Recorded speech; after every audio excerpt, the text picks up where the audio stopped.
प्रक्षेपण विधियों में हमने IBT, TAT, CAT, SCT, FWAT और एक अपने पढ़ी थी FPT और एक अंतिम रह गई थी आशीर्वाद। सभी को नमस्कार, राधे राधे। एकता शीर्षा से राधे राधे गुरुदेव, आशीर्वाद बेटा। चलिए अब व्यक्तित्व में नेक्स्ट जो 7 नंबर आपकी विधि है वो पढ़ने जा रहे हैं प्रक्षेपण विधियों की 7वीं, गेम एंड ड्रामा मेथड या परीक्षण। हिंदी में बात करें खेल व नाट्य विधि। इसके प्रतिपादक की बात करें मोरेनो।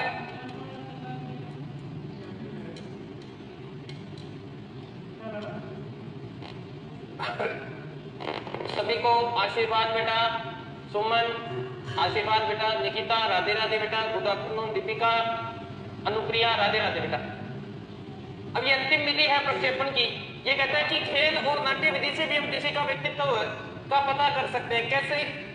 जैसे हमने आपसे पूछा कि आपको कौन सा खेल पसंद आ रहा है, आपने कहा गुरुजी मेरे को शतरंज बहुत पसंद है, तो आपके खेल के आधार पे हमने चेक कर लिया कि आप अंतर्मुखी व्यक्तित्व के हैं, बहुत कम बोलते हैं, एकांत में रहना ज्यादा पसंद करते हैं। यानी खेल के आधार पे व्यक्तित्व का वर्गीकरण किया जा सकता है। मैंने आपसे पूछा, आ जाएगा बेटा। तो अगर दूसरी बात करें नाट्य, मैंने आपको पूछा कि आपको कौन सा खेल पसंद है, आपको बताया शतरंज, तो आपका अंतर्मुखी व्यक्तित्व हो गया। अगर मैंने आपको पूछा कि बेटा मुझे ये बताइए कि आपको कौन सा खेल पसंद है, आपने कहा सर मुझे तो फुटबॉल बहुत पसंद है, क्रिकेट बहुत पसंद है, अर्थात आपको समूह में रहना बहुत पसंद है और आप समूह में अगर रहना चाहते हैं तो आपका व्यक्तित्व का निर्धारण करते समय देखना पड़ेगा, तो आपका व्यक्तित्व हो जाएगा बहिर्मुखी व्यक्तित्व। तो खेल से भी हमें व्यक्तित्व का पता लगा सकते हैं। राधे राधे बेटा, आस्था आशीर्वाद बेटा। दूसरी बात करें नाट्य से, जैसे नाटक जो विधि कई बार हम मेंशन करते हैं, ड्रामा वगैरह करते हैं, उनमें आपको मैं कह दूं कि महाभारत है और महाभारत में आपको कौन सा पात्र करना है, बालक उसी को चूज करता है जो उसको अच्छा लगता है। बालक है उसी पात्र को पकड़ता है जो उसके साथ मिलता जुलता हो। जैसे अगर मैं कह दूं कि जो कोई कह दे कि गुरुजी मुझे तो भीम का पात्र बहुत अच्छा लगता है, तो भीम का पात्र अच्छा लगता है तो उसे खाना पीना भी बहुत अच्छा लगता होगा, तो पिकनिक श्रेणी का मान सकते हैं, है ना। बलिष्ठ है शरीर में तो एथलेटिक श्रेणी का भी मान सकते हैं। अब कोई कहते गुरुजी मेरे को तो कर्ण का पात्र अच्छा लगता है, तो ये काम तो कर रहा है परंतु समाज ने उसको दुत्कार दिया है, समाज उसको स्वीकार ही नहीं कर रहा। मंजू कह रही सर मेरे कमेंट आ रहे हैं, क्या आ रहे हैं बेटा? बिल्कुल आ रहे हैं। तो ये बात आपकी नाटक और खेल से भी व्यक्तित्व का निर्धारण किया जा सकता है। जैसे मैं कहूँ कि आपको कौन सा पात्र पसंद है, तो आपने कहा गुरुजी मुझे तो रावण का पात्र पसंद है, तो रावण का पात्र पसंद है तो आपको क्रोधी प्रवृत्ति की हो गई, है ना, अपनी बहन को प्रेम करने वाले हो गए। तो राम का किरदार पसंद है तो शांत स्वभाव के हो गए। तो इस तरह के जो पात्र आपको पसंद होते हैं वो आपके व्यक्तित्व का निर्धारण करने में बड़ी सहायता करेंगे। कई बार कोई फिल्म आती है या कोई गाना आता है तो आपको ये लगता है कि हाँ यार ये गाना तो मेरे पे ही है ना, दुनिया में कितना गम है, मेरा गम कितना कम है। आपको लगता होगा यार ये गाना तो बिल्कुल मेरे पे गा दिया।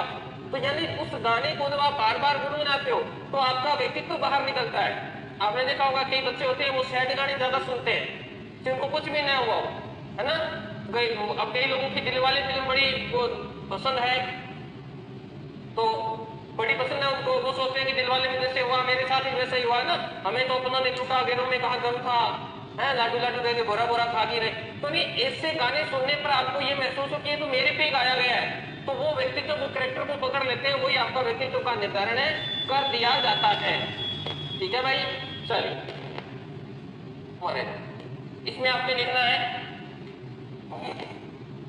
इसमें आप लिखें इस विधि में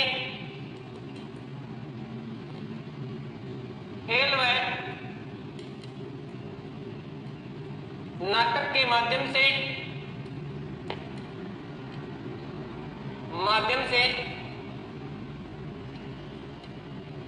व्यक्तित्व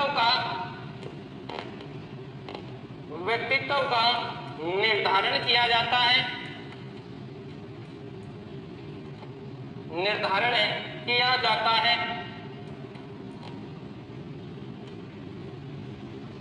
यानी किसके आधार पे? खेल और नाटक के माध्यम से क्या किया जाता है? व्यक्तित्व का निर्धारण किया जाता है। खेल व नाटक के माध्यम से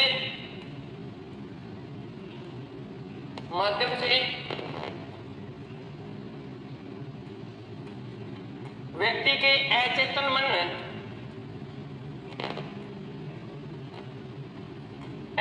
मन को जानने का प्रयास किया जाता है।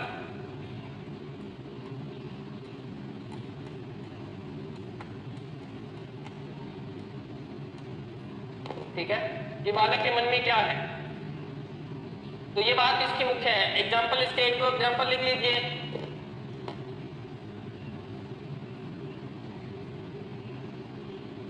एग्जाम्पल में यहां लिख लीजिए,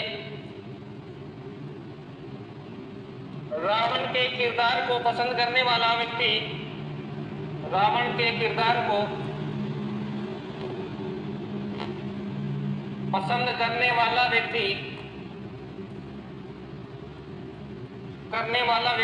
करोधी प्रवृत्ति का होगा।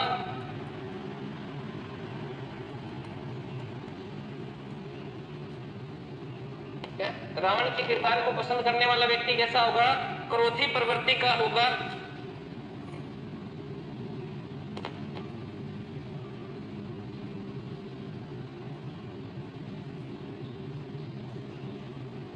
दूसरा एग्जाम्पल, शतरंज के खेल को पसंद करने वाला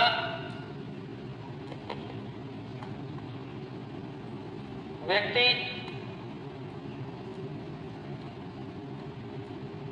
मानसिक प्रतिभा का धनी होगा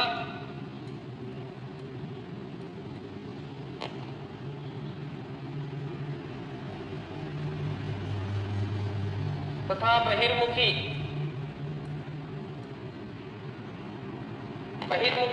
स्वभाव का होगा। उतार लीजिए, सभी उतार लो तो बता देना बेटा।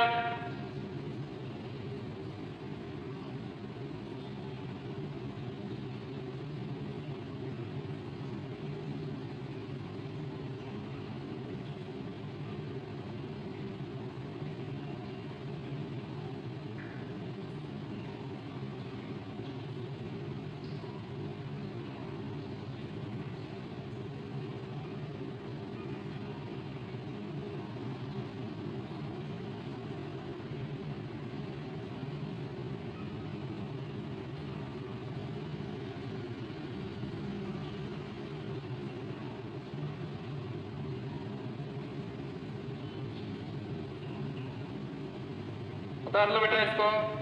जब सभी उतार लो तब बता देना बेटा।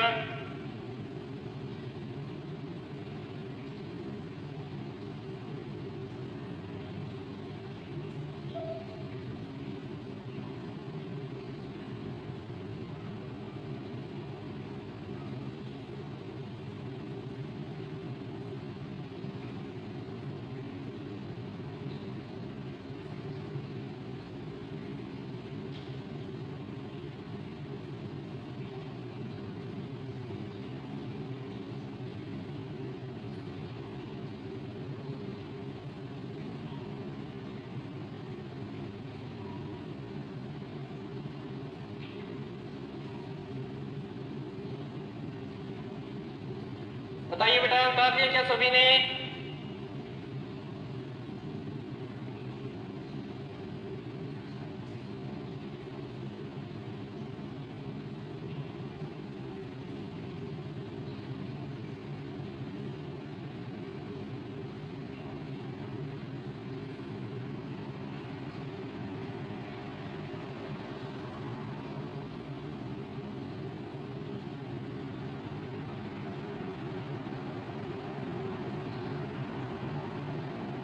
ठीक है, उतारिए ना। चलिए अब हमें पढ़नी है प्रक्षेपण विधियों की विशेषता, जो हमने अभी पढ़ी थी। प्रक्षेपी विधियों की विशेषता ये हमने कंप्लीट कर ली है पहली प्रक्षेपण विधियां, उनकी विशेषताएं लिखनी है बेटा, ये आपको याद रखना है। यहाँ से प्रश्न पूछ सकता है, सत्य असत्य का प्रश्न यहाँ से आ जाता है।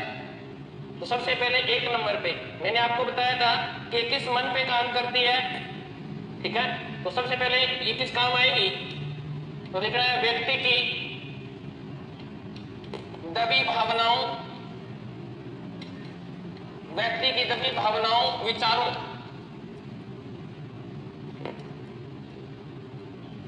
को प्रकट करने में सहायक।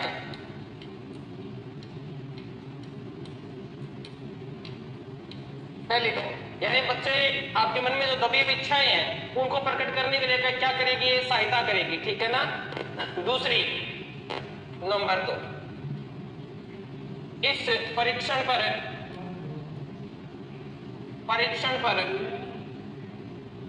परीक्षक की मनोवृत्ति का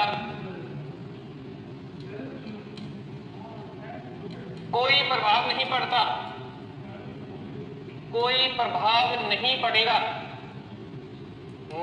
पड़ता। यानी हमने कारण दिखा दिया, बच्चे को क्रिया करनी है, बच्चा अपने माइंड से ही क्या करेगा, उसका उत्तर देगा। तो यानी कोई भी एग्जामिनर है उसकी सोच का कोई प्रभाव इस पर नहीं पड़ेगा। नेक्स्ट नंबर 3, ये विधियां व्यक्ति के अचेतन मन को जानने में सहायक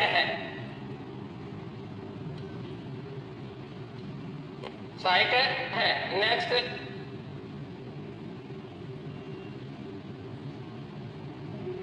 नंबर 4, यह परीक्षण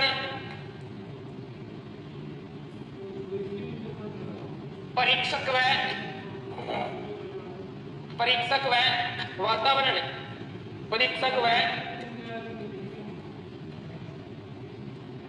विषयों के मध्य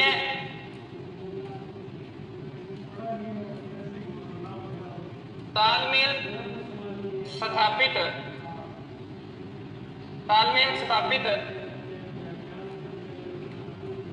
करने पर बल देता है।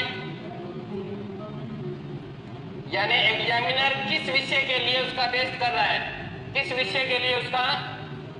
है, तो दोनों के बीच में समझ स्थापित करती है। आप उसका क्या देखना चाहते हैं, नैतिकता देखना चाहते हैं, सामाजिकता देखना चाहते हैं, धार्मिकता देखना चाहते हैं, ठीक है ना। आपका उसका सौंदर्य जो है वो पक्ष देखना चाहते हैं, कौन सा पक्ष देखना चाहते हैं। तो जो प्रेक्षक होता है वो विषय के बीच में क्या करता है, तालमेल स्थापित करने का प्रयास करता है। तो ये प्रक्षेपी विधियों के अंदर आपको देखने को मिलेगी।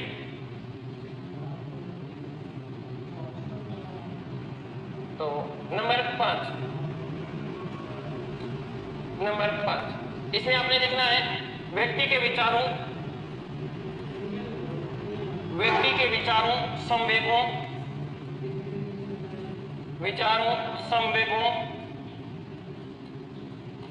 गुणों, अवगुणों,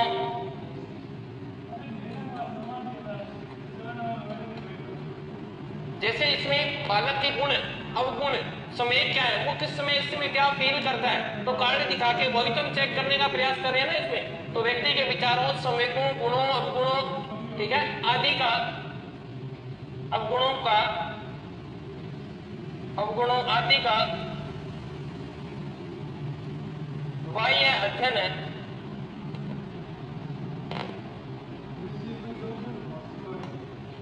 बाह्य अध्ययन अप्रत्यक्ष रूप से किया जाता है, इनडायरेक्ट, अप्रत्यक्ष रूप से किया जाता है, ताकि अब जैसे मैं आपको पता ना हो तो आप नॉर्मल क्रिया करेंगे, नॉर्मल करेंगे तो आपको छुपाने का अवसर ही नहीं मिलेगा। आपकी जो कमी है वो छुपाने का अवसर आपको मिलेगा नहीं, तो आपके अंदर जो बात आएगी वो क्या आएगी, सही सही आएगी।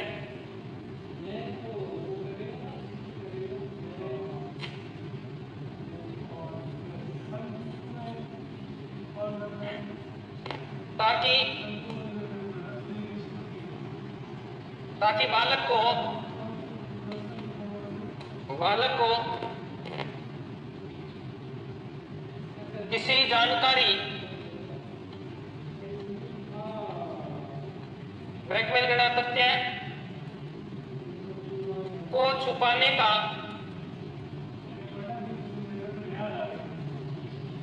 अवसर ही न मिले, अवसर ही नहीं मिलता, अवसर ही नहीं मिलता। ये इसकी मुख्य विशेषताएं हैं कि ये विधियां किस प्रकार काम करती हैं।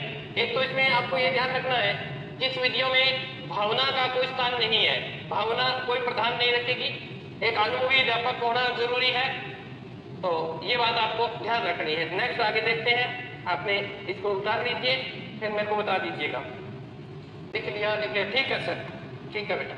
नेक्स्ट अब मैं आपको बता रहा हूं प्रक्षेपण विधियां लिख लो।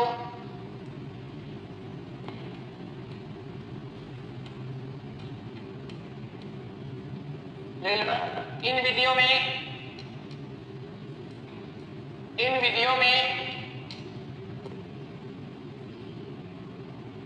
चेतन मन प्रभावी होता है, यानी ये विधियां किस मन पर काम करेंगी, ये चेतन मन पर काम करेगी, ठीक है। तो इन विधियों को 3 भागों में बांटा गया है बेटा, विधियों को 3 भागों में बांटा गया है। ये लो तीनों, पहला भाग है आत्मनिष्ठ विधियां, आत्मनिष्ठ विधियां।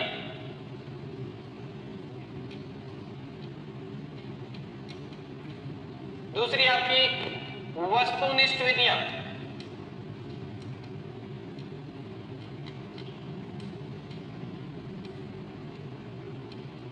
और तीसरी आपकी है मनोविश्लेषणात्मक विधियां।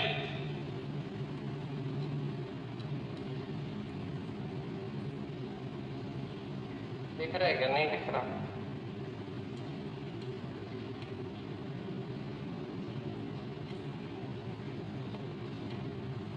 क्या लिख रहा हूं?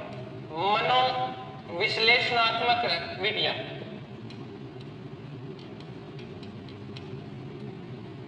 तीन प्रकार है इन विधियों के, तीनों को आपने ऐसे ही उतारना है। फिर इनमें कौन कौन सी है? आत्मनिष्ठ विधियों में पहली विधि कौन सी है? आत्मनिष्ठ, निष्ठ है बेटा, आत्मनिष्ठ ही होता है। इसे आप व्यक्तिनिष्ठ भी बोल सकते हो, इसे आप क्या बोल सकते हो? व्यक्तिनिष्ठ भी बोल सकते हो, क्योंकि इस पे व्यक्ति की महत्वपूर्ण भूमिका होती है। तो आप इसका दूसरा नाम अगर लिखना चाहो तो व्यक्तिनिष्ठ भी लिख सकते हो। तो सबसे पहले इसमें आती है आपकी आत्मकथा विधि। आत्मकथा विधि, इसमें व्यक्ति की खुद की भूमिका होती है, व्यक्ति जैसा बताता है वैसा ही व्यक्ति को मानना पड़ता है। दूसरी है व्यक्ति इतिहास विधि, केस स्टडी मेथड, व्यक्ति इतिहास विधि, ठीक है। तीसरी सी वस्तुनिष्ठ, लिख दिया ना बेटा, कहां दिक्कत आ रही है? प्रश्नावली विधि, प्रश्नावली विधि। और डी है आपकी साक्षात्कार विधि, साक्षात्कार विधि। ये 4 विधियां आत्मनिष्ठ विधियों में आती है आपकी, ठीक है। हाँ जी, कहां दिक्कत आई? एकता, अच्छा बता रहे हो क्या आप मेरे को? चलिए अपन नेक्स्ट 2 नंबर वस्तुनिष्ठ विधियां, इसमें जो पहली आएगी वो आएगी निरीक्षण, बहिर्दर्शन विधि। कौन सी है? निरीक्षण है, बहिर्दर्शन है विधि। ये जो डायग्राम बना रहा हूं ये उतार लीजिएगा, ठीक है ना। 2 नंबर समाज नीति विधि,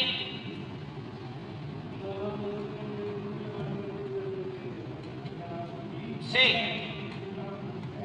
क्रम निर्धारण मापनी, रेटिंग स्केल मेथड जिसे बोलते हो, क्रम निर्धारण मापनी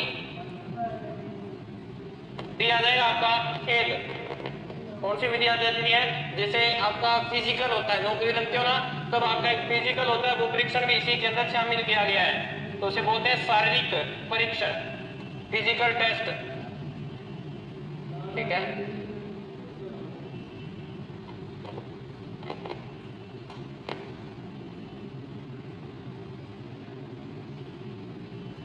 उतार लिया सभी ने।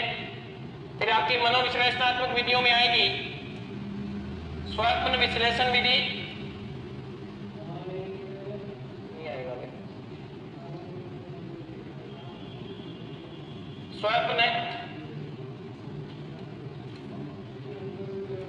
स्वप्न विश्लेषण विधि, बी शब्द साहचर्य विधि।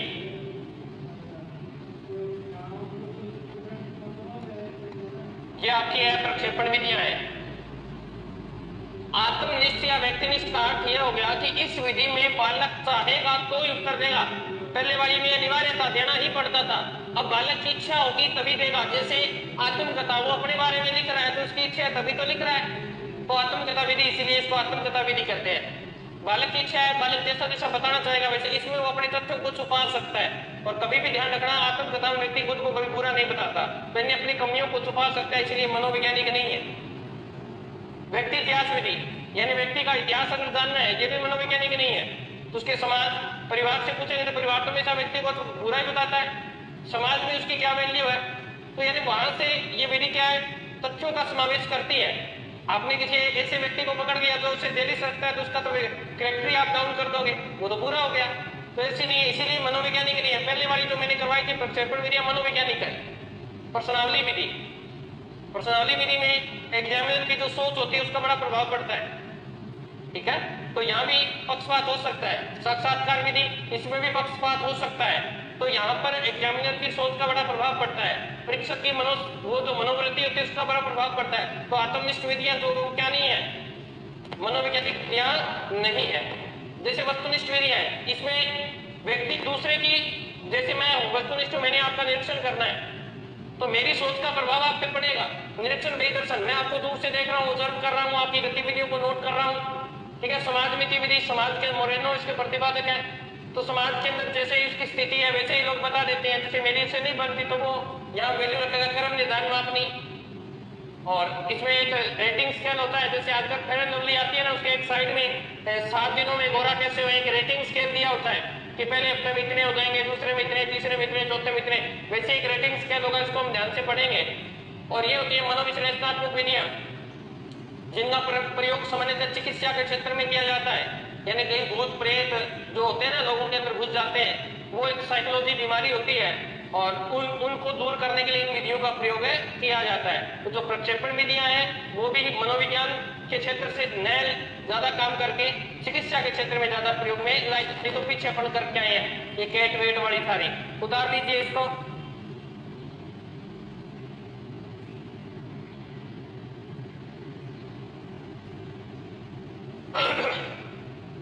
उतार लीजिए सारे।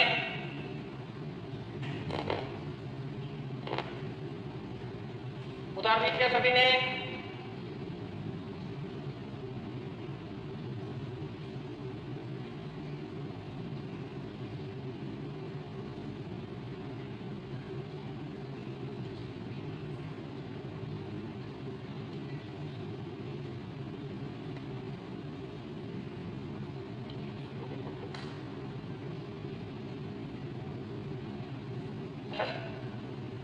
उतार लिया होगा सभी ने।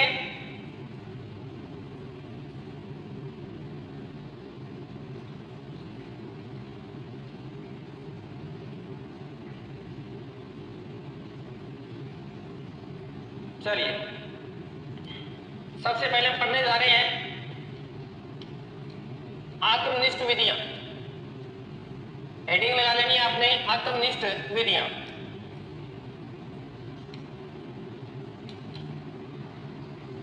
तो सबसे पहले इसी के अंदर लिखना है इन विधियों में व्यक्ति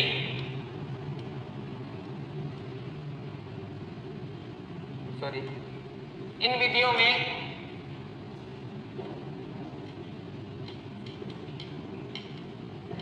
स्वयं व्यक्ति की महत्वपूर्ण भूमिका होती है।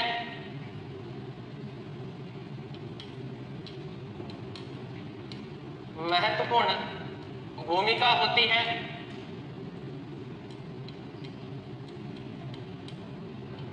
ये विधियां भाव प्रधान होती हैं, यानी मन से ज्यादा सोचता है।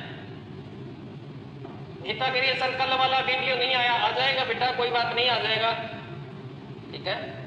तो ये विधियां 2 नंबर विशेषता इसकी, ये विधियां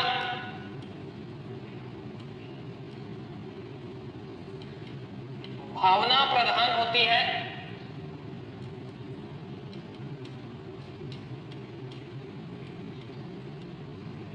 ये विधियां भावना प्रधान होती है। तीसरा, इन विधियों में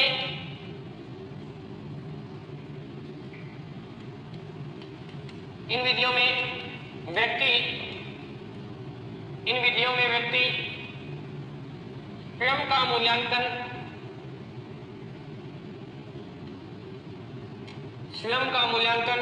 स्वयं ही करता है।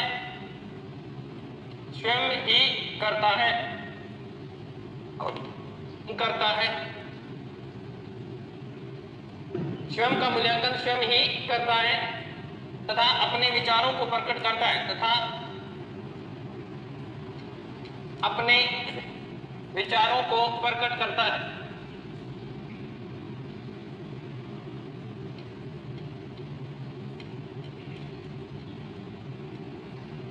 जब व्यक्ति खुद की बात खुद बताएगा तो अपनी कमी नहीं बताएगा, इसीलिए मनोवैज्ञानिक है ये विधियां क्या है? मनोवैज्ञानिक विधियां। तो सबसे पहले आत्मनिष्ठ विधियों में आपको मैंने बताई थी 1 नंबर आत्मकथा विधि। आत्मकथा विधि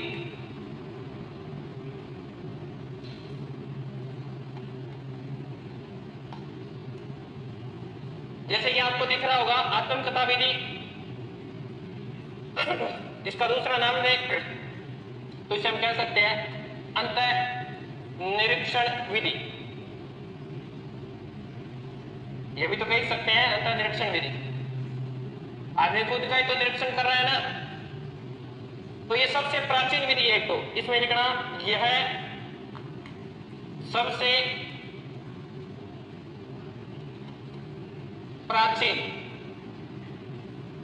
प्राचीन विधि है। सबसे प्राचीन की बात करें तो ये सदियों से चली आ रही है।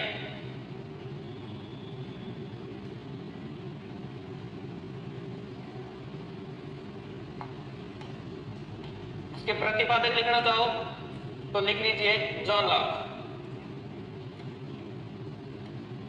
वैसे तो आत्मकथा विधि के कोई प्रतिपादक नहीं है, परंतु इसे नाम बदल दिया, अंतःनिरीक्षण नाम दे दिया, तो इसके प्रतिपादक मान लिए किसको? जॉन लॉक को।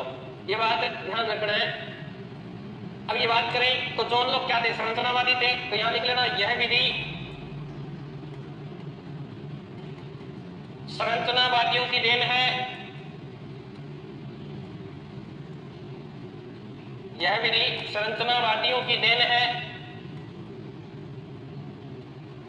कौन सी? अंतःनिरीक्षण विधि। इसी का रूपांतरण कर दिया आत्मकथा विधि को, अंतःनिरीक्षण विधि भी कह दिया इन्होंने, ठीक है।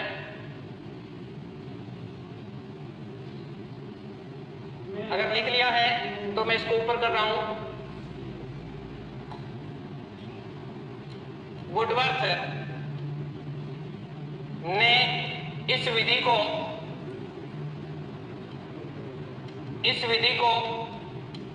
स्वनिरीक्षण विधि कहा है। स्वनिरीक्षण विधि कहा है। स्वनिरीक्षण यानी व्यक्ति खुद का ही क्या करता है? निरीक्षण करता है। तो इस विधि को क्या नाम दिया है? स्वनिरीक्षण विधि कहा है। अब ये बात ध्यान रखना, इंपॉर्टेंट बात है, यहां लिख लेनी आपको। वाटसन।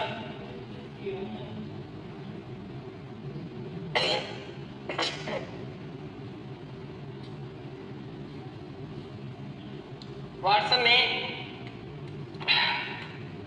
अंतःनिरीक्षण विधि को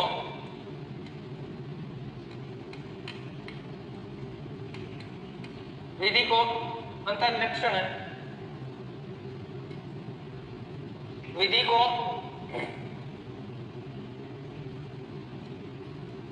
मनोविज्ञान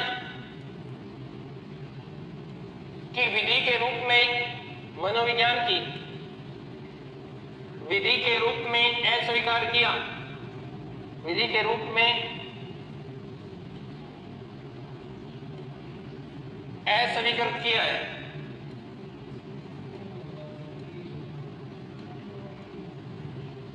वाटसन इसको अंतःनिरीक्षण विधि को मनोवैज्ञानिक विधि नहीं मानता। इन्होंने कहा कि यह विधि है ही नहीं। इन्होंने मनोविज्ञान की 4 ही विधियां बताई हैं। मनोविज्ञान की 4 विधियां वाटसन ने मनोविज्ञान की 4 विधियां बताई हैं।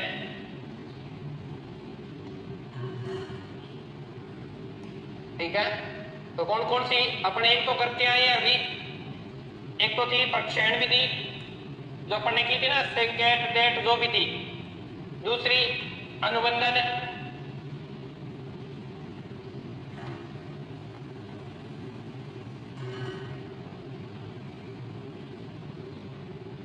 तीसरी पहली प्रक्षेपण विधि नंबर 1 लगाना है यहाँ पे, दूसरी अनुबंधन, तीसरी परीक्षण, जितने भी परीक्षण किए गए। नंबर 4 थी दक्ष परीक्षण या शाब्दिक परीक्षण। ठीक है, तो इसे दक्ष शाब्दिक परीक्षण, शाब्दिक परीक्षण। इतना ध्यान रखना है, आपको पूछ सकता है कि किस विधि में खूब बालक की खुद की भूमिका होती है, तो किस विधि में होती है बालक की खुद की भूमिका। तो आत्मनिष्ठ विधि है, जैसे आत्मकथा विधि है। आत्मकथा में आपको नाम दिख रहा है सीधा सा कि इसमें व्यक्ति को खुद की आत्मकथा लिखनी होती है। और कभी भी कोई भी व्यक्ति अगर आत्मकथा लिख रहा है, अपने बारे में लोगों को बता रहा है, तो वो कभी भी अपनी बुराई नहीं बताएगा, अच्छी अच्छी बातों को बताएगा। आप बता दोगे क्या? जैसे मैं आपसे पूछूं कि आप अपनी आत्मकथा लिखिए, तो आप अपनी आत्मकथा में अच्छी अच्छी बातें कि मैंने एक पुरुष को पानी पिलाया, एक बूढ़ी महिला की मदद की। क्या कभी आपने ये लिखा कि मैंने एक लड़की को छेड़ा था? कभी नहीं लिखते आप। मैंने एक पशु को मारा था, कभी नहीं लिखते व्यक्ति। इसीलिए मनोवैज्ञानिक विधि नहीं है। वाटसन कहता है कि विधि नहीं है, वो तो कहता है इस विधि को ऐसे स्वीकार कर दिया उसने। चलिए उतार लीजिए इसको।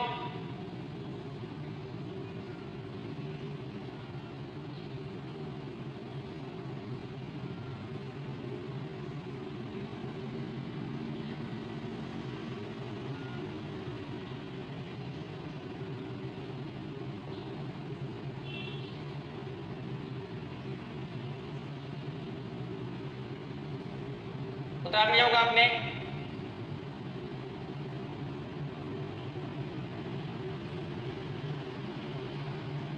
तो इसमें जो महत्वपूर्ण तथ्य होते हैं वो छुपा लिए जाते हैं। तो ये बात आपको थोड़ा सा ध्यान रखनी है।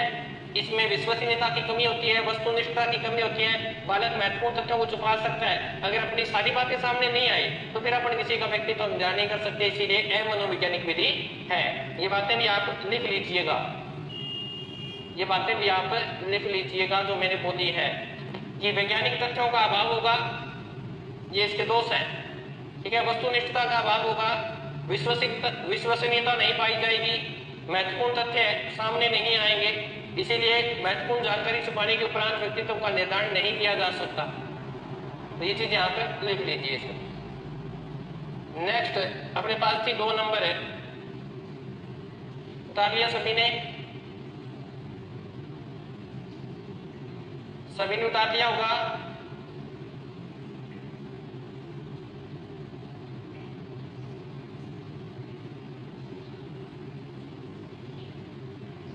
नेक्स्ट है 2 नंबर, व्यक्ति इतिहास विधि। व्यक्ति इतिहास विधि आत्मनिष्ठ विधियों में 2 नंबर पढ़ रहे हैं, व्यक्ति इतिहास विधि। ठीक है, अब इतिहास इसके दूसरे नाम बहुत सारे हैं। जैसे अगर इसको नाम दो तो आप जीवन व्रत विधि भी कह सकते हो। जीवन व्रत विधि, यानी किसी व्यक्ति का क्या जानना है आपको, इतिहास जानने के पहले कैसे था, अब कैसे है, किस प्रकार काम करता है, ये सारी चीजें जानने का प्रयास वो करता है। तो ये बात आपको थोड़ी सी ध्यान रखनी है। इस विधि को नाम दे तो निदानात्मक विधि भी कह सकते हो आप इसे, क्योंकि समस्या का पता लगाया जाता है निदानात्मक विधियों में। तो इसे हम क्या नाम दे देंगे, निदानात्मक विधि। ओके, तो इसके प्रतिपादक पूछ लेता है। तो ध्यान रखना, किसी भी व्यक्ति का इतिहास जानना हो तो बहुत मुश्किल काम है भाई, हार्ड काम है, टाइड काम है, टाइड मैन। ये लो, ऐसे आपको इतिहास को पढ़ना क्या है, टाइड काम है, टाइड मैन है इसके प्रतिपादक। ओके, तो यहां लिखना है यह विधि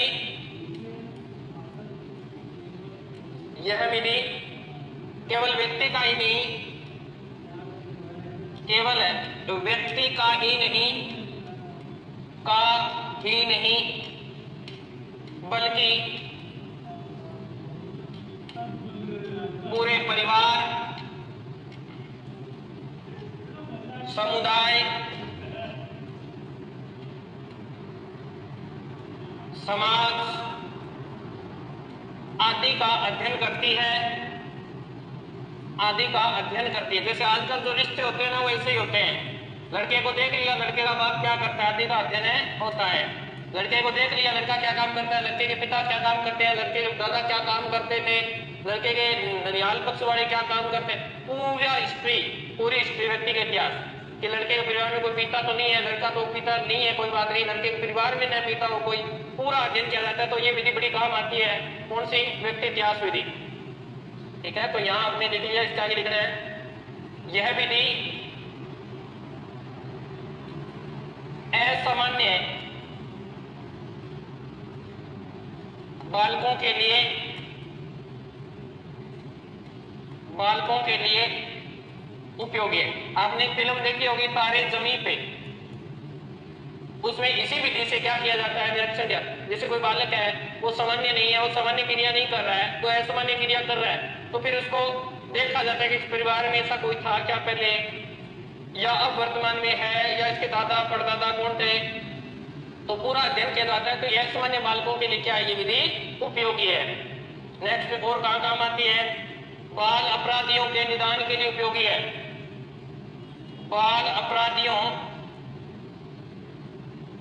के निदान के लिए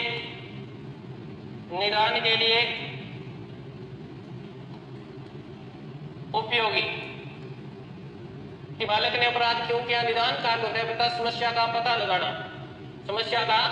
लगाना कि बालक ने क्यों अपराध किया। तो ये विधि उनके लिए भी बड़ी उपयोगी है। तो इसमें लिखना, इस विधि में गर्भावस्था से लेकर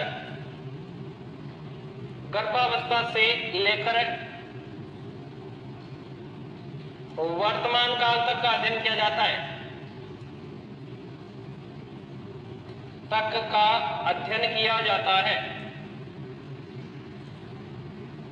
ओके, तो ये विधि बड़ी महत्वपूर्ण है और हमारे समाज में लगभग ये विधि यूज भी की जाती है। तो आज के लिए इतना ही, मिलते हैं कल। स्वस्थ रहें, मस्त रहें। जय राजस्थान, जय भारत।